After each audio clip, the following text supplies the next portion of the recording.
Olá pessoal, eu sou o professor Augusto Mota, sejam bem-vindos ao nosso canal. A nossa videoaula de hoje será sobre os plateumintos. Nós iremos abordar a morfologia, principais classes e principais doenças, ok? Então todos quietos e vamos lá!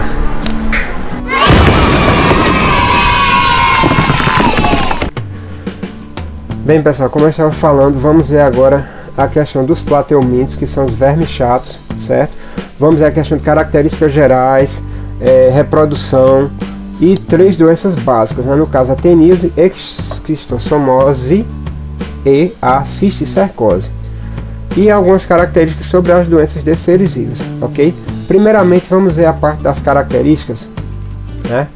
Primeiramente, o termo plateuminto ele vem do grego platis, que quer dizer plano, e euminto, verme. São os vermes chatos ou os vermes planos, ok? Esses animais eles pertencem ao reino Animalia, né? O reino dos animais. São invertebrados, né? E aí você sabe o que é um animal invertebrado? Não tem nada a ver com esqueleto, não é um animal que possua ou não um esqueleto, é o fato dele ter ou não uma coluna vertebral, tá vendo aqui? Então isso é o que caracteriza um animal invertebrado, eles não possuem coluna vertebral, porque uma formiga também tem o esqueleto, certo? Além disso, são animais heterótrofos, né? Quer dizer, não produzem o próprio alimento, alguns são parasitas e causam doenças sérias que podem até levar à morte. São vermes achatados, que eu falei que é a principal característica do filo, achatados dorso ou ventralmente. Dorso, costas, ventre, a barriga. Também possuem simetria bilateral. O que é isso, professor? Simetria bilateral é porque eles possuem o corpo com 2 lados iguais, diferente de um quinidário que possui simetria radial, né, em forma de roda. E além de tudo, são triblásticos, né, possuem 3 tecidos embrionários, uma endoderme, uma mesoderme com celoma e uma ectoderme revestindo o corpo, né? Já são seres vivos, animais que possuem 3 tecidos embrionários. E além do mais, no caso aqui, os órgãos dos sentidos são concentrados na parte frontal, pelo menos a boca, né? Já que a maioria desses animais não tem olhos, no caso. Então parece óbvio isso, né? Essa questão dos olhos e a boca ser na cabeça, mas não é. Evolutivamente falando, esse modelo foi construído pela constante busca dos seres vivos por alimento. Então, os que concentraram os órgãos dos sentidos na parte frontal tiveram um desempenho melhor, certo? Então, parece óbvio que os olhos sejam na cabeça, né? Mas não é, evolutivamente falando, não é, pessoal. Pois é.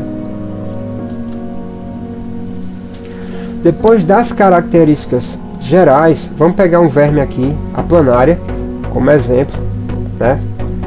A planária ela pertence à classe tuberlária, que é de vida livre, quer dizer, ele não é um parasita, fica só lá na natureza, de boa, né? Ela vai possuir 2 ocelos, lembrando que ocelos não são olhos, pessoal. Esses ocelos servem apenas para ele enxergar se está claro ou escuro. Varia de alguns milímetros até 60 centímetros. Essa espécie. No caso aqui, boca e ânus, eles ficam na região mediana do corpo, né?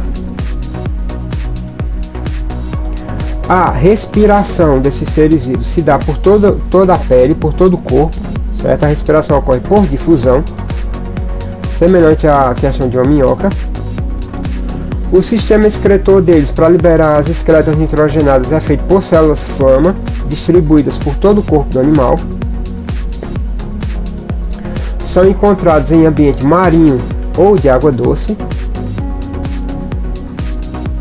O sistema digestório é incompleto porque a boca e o ânus ocorrem na mesma abertura por onde eles prolongam a faringe, ok? Isso aqui é a faringe do animal.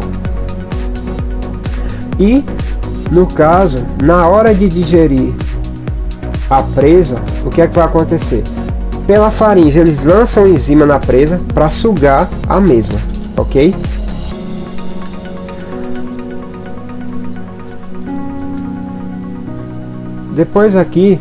Depois da planária, vamos ver como esses vermes eles se reproduzem, certo? Então a reprodução nesses animais aqui existem dois tipos, a assexuada e assexuada. Lembrando que a assexuada não existe troca de gametas e a assexuada existe o envolvimento do gameta masculino com o gameta feminino. Primeiramente, a reprodução assexuada, nós temos o seguinte, né? Geralmente eles se reproduzem por fragmentação. O que é isso? De um pedaço do ser vivo surge outro, né? Esse pedaço eles podem repartir do corpo deles voluntariamente, ok? Como nesse caso aqui. Daí esse tipo de reprodução ele é chamado de fragmentação, ok? Chamado de fragmentação. Como aqui, ó, olha só. Só que ele só aguenta ser cortado até 10 pedaços. Passou disso, ele não consegue se regenerar. Olha aqui essa planária, foi cortada em 1, 2, 3, 4, 5, 6, 7 pedaços, né? Aí cada pedaço, com o tempo, originou uma nova planária. Por que isso? Porque no caso aqui, ó, o mesênquima desses animais ele é totipotente. O que é totipotente? Porque essas células elas conseguem se transformar em qualquer outro tipo de célula do corpo, gerando océlos, seja o que for. Por isso que ele tem essa grande capacidade de regeneração, ok?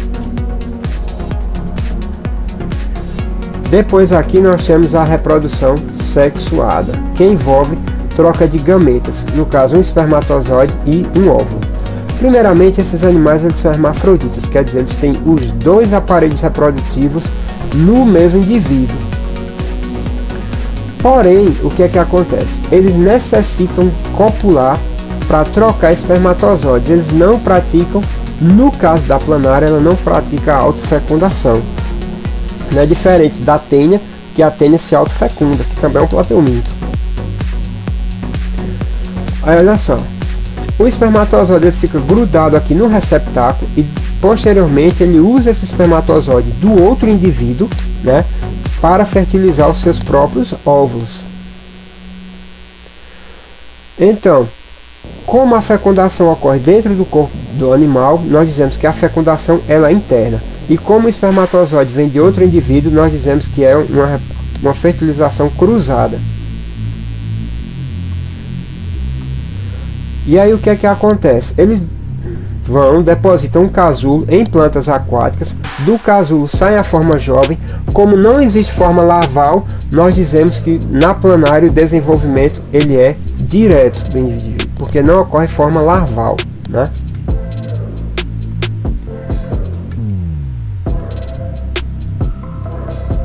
Aí, depois da questão da reprodução, vamos ver aqui algumas características das doenças causadas por esses vermes, certo?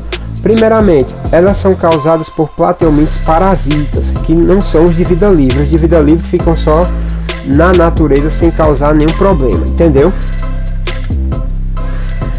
Outra característica, pessoal, são doenças relacionadas com a pobreza, certo? Porque elas estão diretamente relacionadas com falta de higiene, falta de saneamento básico. Então, as verminoses, elas ocorrem porque ainda existe pobreza no mundo. Existe falta de saneamento, né?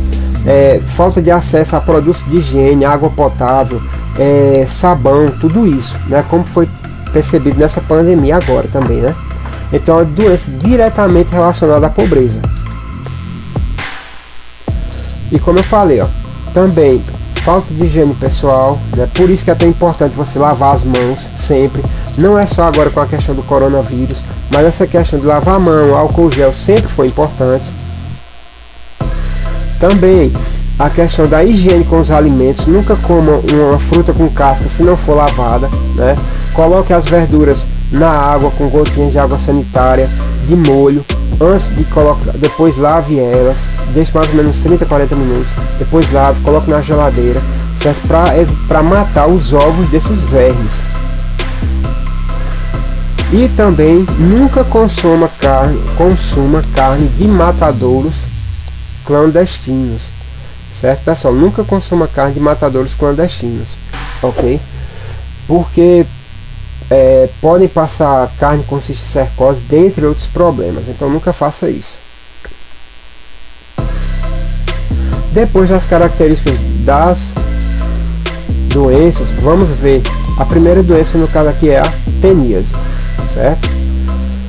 O termo teníase ou tênia vem do grego e quer dizer fita. São vermes chatos que parecem uma fita. No caso, a teníase também é chamada de solitária, certo? Por quê? Porque na doença ela é causada apenas por um único verme. Então a tênia também recebe o nome de solitária. Ok? A contaminação, vejam, prestem muita atenção nisso, porque o mesmo verme ele causa dois tipos de doença. E tudo está relacionado com a forma de contaminação. No caso da teníase, a pessoa é contaminada pela larva, que são essas bolinhas aqui, os cisticércicos, certo? Que ocorrem tanto na carne do boi quanto na carne do porco, e pode ocorrer até mesmo no peixe, ok? Então, se você consumir essa carne aqui, no caso aqui é um coração, né? Aparentemente um coração de um boi. Se você comer esse coração do boi mal passado ou mal cozido, e essas larvas estiverem vivas e você engolir, essa larva vai sobreviver aos ácidos do seu estômago e vai parar lá no seu intestino, certo? Então essa larva irá crescer e aí você vai contrair o que? Teníase. Então a teníase, a contaminação se dá pela ingestão da larva no cisticércico, que é essa bolinha aqui. Que dependendo do estado isso é chamado de pipoca, né? Vai depender do estado, certo? Mas essa bolinha aqui é o cisticércico. No caso, o comprimento de uma tênia lá no seu intestino delgado, ele pode chegar de 3 a 8 metros, então é quase o tamanho de um poste, né? A cabeça dela é chamada de scolex, isso aqui é a cabeça da tênia, que serve para fixar a tênia lá no seu intestino, e lá ela fica sugando o alimento, né? Presa lá, justamente para ela não ser expelida junto com as fezes, né? Ela é esperta, no caso aqui. Aí vejam bem, como eu falei, ela tem um aspecto de fita, ó, isso aqui é a cabeça dela, o scolex, tá vendo, ó? Tem esse aspecto de fita, né?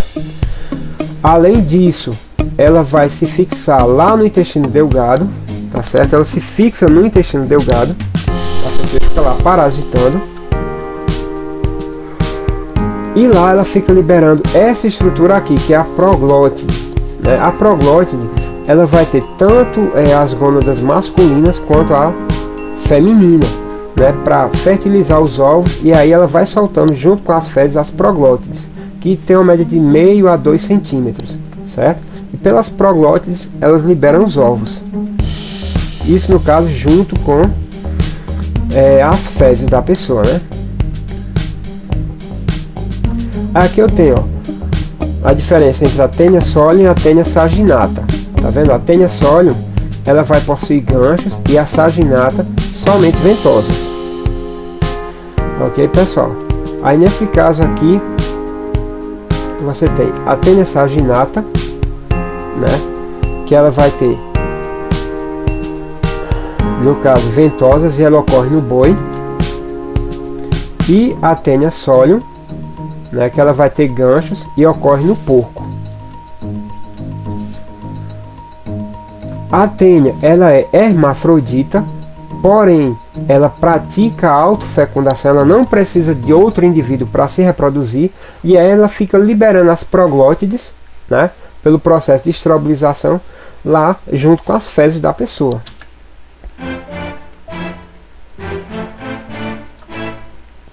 E no ciclo ele é digenético, certo? O ser humano é o hospedeiro definitivo, e o boi, o porco ou o peixe, como já existem relatos, são os hospedeiros intermediários, né? No caso, vamos pegar aqui o boi. O boi ele come, uma pessoa contaminada faz cocô lá no pasto, contamina a grama com os ovos. O boi vai, come a grama com os ovos, né? Esses ovos irão se transformar em larvas dentro da musculatura do boi, que são os cisticércicos. Se você comer a carne do boi, do porco ou do peixe mal passada ou mal cozida com a larva viva, a larva vai parar no seu intestino delgado, vai liberar a tênia, né, irá se transformar na tênia, e ela irá ficar parasitando seu intestino. Então esse é o ciclo da tênia. E aqui a pessoa irá liberar novas proglótides com novos ovos, ok? Então esse é o ciclo da teníase. Então é digenético. Hospedeiro intermediário, porco, boi ou peixe, e hospedeiro definitivo, ser humano.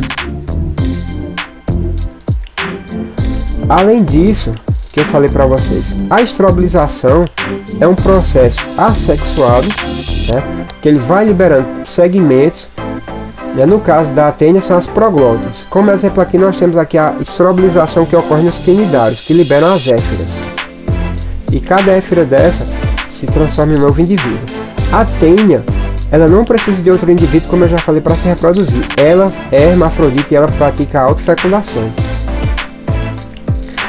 Além de tudo, ó, ela é um parasita, como eu falei, e ela fica lá grudada no intestino, só se alimentando do que a pessoa come, né?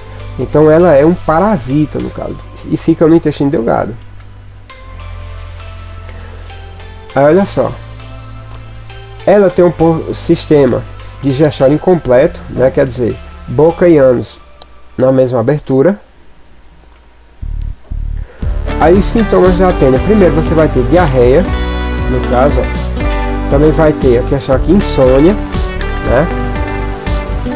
Prisão de ventre, em alguns casos, irritação, irritabilidade. Também pode desenvolver anemia.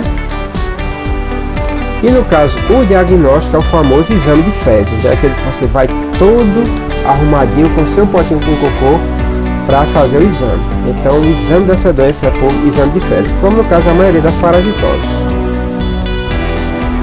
E o tratamento, ele vai se dar por medicação prescrita pelo médico, né? Tipo albendazol, secundazol, nitazoxanida, né? Agora tudo, lembrando, tudo isso tem que ser prescrito pelo médico. Ok, pessoal? Depois da teníase, vamos pegar aqui a questão da cisticercose. Preste atenção, pessoal. Como é que se dá? Na teníase vocês viram que é você consumindo a larva ou cisticerco em uma carne, certo? Mal passada, mal cozida. A contaminação da cisticercose se dá por frutas ou verduras contaminadas com os ovos, certo? Elas mal lavadas, né? E contaminadas com os ovos. Então você quer dizer que um pé de alface é mais perigoso, um pé de alface mal lavado é mais perigoso do que uma carne de porco com cisticercose. Então muito cuidado. Aí vejam bem, o que é que vai fazer? Se você consumir um alface com os ovos, esses ovos irão se transformar nessa bolinha aqui, que é o cisticerco, também chamado de canjiquinha, pipoca, dependendo da região, né? Que aqui vai ter a larva. Então esse é o problema. Na teníase você engole a larva, na cisticercose você engole o ovo, que se transforma na larva. E onde essa larva irá surgir no seu corpo é que é o grande problema, né? Vamos supor, ela pode ocorrer nos músculos, né? No coração, nos olhos e no cérebro, né? No cérebro pode levar à morte dependendo do local que ela se instale. Ok? Aí veja bem, como eu falei, ó, quando a inoculação é no abdômen, ocorre do abdominal, fraqueza, certo? Se forem nos músculos do abdômen. Se ocorrer no caso do cérebro, aí a pessoa pode desenvolver convulsões, cegueira e pode levar à morte, porque dependendo do local, se não der para matar a larva com medicação e se o local não der para fazer cirurgia, então a pessoa é fadada à morte, ok? Então é muito sério. Aí quando é no cérebro, né, ela é chamada, que nós chamamos de neurocisticercose. Aí dependendo do local onde a larva se instale, pode levar à morte, que é um dos grandes perigos, né, como eu falei.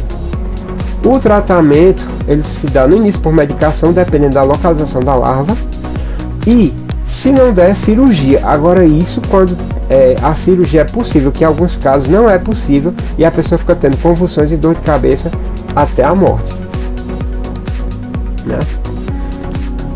Depois da cisticercose, para encerrar, vamos ver a questão da esquistossomose, pessoal. No caso da esquistossomose, né, ela também é chamada de doença do caramujo, né? E aqui você vai ter os tipos, ó. Cistossoma hematóbio, que ataca os vasos da bexiga, ele se instala nos vasos da bexiga. Ou cistossoma japônico, que se instala nos vasos do intestino, né? E o que é muito comum no Brasil, o cistossoma mansoni, que se instala nos vasos do fígado, nos vasos mesentéricos do fígado. Esse animal ele é dioico, quer dizer, tem um macho e uma fêmea. tá aqui, o mais grosso é o macho, o mais fino é a fêmea. Esse termo cistossoma quer dizer corpo de fenda, né? Soma é corpo, cisto, fenda. Por quê? Porque o macho possui essa fenda aqui e a fêmea ela fica guardada dentro da fenda no momento da copulação, da cópula entre macho e fêmea. Daí o nome cistossoma, certo? Eles infectam os vasos mesentéricos do fígado e do intestino, ficam lá dentro dos vasos. Aí você tem, na fase aguda, a pessoa vai apresentar coceira, cólicas, inapetência, que é falta de apetite, e enjoos. Já na fase crônica, certo, ela é assintomática, mas também a pessoa pode ter diarreia e prisão de ventre. E no caso também, a pessoa tem dois sintomas na fase crônica: a hepatomegalia, que é a inflamação do fígado, né, que pode levar a cirrose. Você vai ter também a esplenomegalia, que é o aumento do baço, a inflamação do baço, né, na fase crônica. E também é a ascite, que é a famosa barriga d'água, né, que é nada mais nada menos gerada pelo acúmulo de plasma nos tecidos, tá vendo? No caso da esquistossomose. E aí, a contaminação, como é que se dá a contaminação? Por larvas de cercária na água, né? Larvas de cercária na água. Então cuidado, se você vai tomar banho no açude e esse açude o pessoal lá tem caramujo e o pessoal fala que lá nesse açude o pessoal quando vai tomar banho sai se coçando, que até eles chamam de lagoa de coceira, cuidado, é muito provável que lá tenha esquistossomose. O ciclo é de genético, né? O caramujo ele é hospedeiro intermediário e o ser humano é o hospedeiro definitivo. Como é que se dá? Uma pessoa contaminada vai e faz cocô perto de um açude. Nas fezes tem o ovo, né, do esquistossoma. Do ovo sai a larva miracídio, que vai, nada e contamina o caramujo. No caramujo ela se transforma na larva cercária. Essa larva tem uma média de 24 a 48 horas de vida. Então quem for nadar na lagoa, ela vai penetrar na pele. Um ser humano, um cachorro, um elefante, seja o que for. Ok? Então ela penetra na pele, mais ou menos uma semana depois a pessoa fica com uma coceira no local onde ela penetrou, vai ter febre, enjoos, e aí ela vai até os vasos mesentéricos do fígado, entrando mais de uma larva e ela se transformando num macho e uma fêmea. O que é que vai acontecer? Eles vão ficar lá infectando, copulando e liberando larvas lá no seu intestino, e você liberando elas, os ovos, junto com as fezes. Tanto é que no ciclo, uma das formas de combater a esquistossomose é, além de saneamento básico e higiene pessoal, é o combate ao caramujo. Ok? Aí o caramujo é esse aqui, o Bionfalaria, né, que é o hospedeiro intermediário. O ser humano é o hospedeiro definitivo, né, que se contamina em açudes pela larva cercária, né? Aqui é o ovo. Do ovo do cistossoma sai a larva miracídio, que contamina o caramujo, certo? Aí lá no caramujo ela se transforma nessa larva aqui, a cercária, e é essa larva aqui que sai do caramujo e contamina o ser humano. Ok? A prevenção, uma das formas, como eu falei, além da higiene e saneamento básico, é o combate ao caramujo. E já existem estudos que associam também a esquistossomose, um dos hospedeiros intermediários, ao rato, né, como ocorrem estudos. E a prevenção é, como eu falei, higiene pessoal, saneamento básico e combate ao caramujo. Ok? Tratamento, medicação preventiva, né, e prescrita pelo médico, né, a medicação, secmidazol, mebendazol, nictazoxanida, dentre outros. E era isso que eu tinha para falar, pessoal. Pessoal, foi só isso. Espero que vocês tenham gostado. Também, se não gostaram, paciência. Peço a vocês, por favor, deixem seu like, se inscrevam no nosso canal, nos sigam no Instagram, certo? Ativem o sininho, pois isso ajuda o nosso trabalho pra caramba, ok? Então, nos veremos na nossa próxima videoaula. Fiquem com Deus, forte abraço e fui!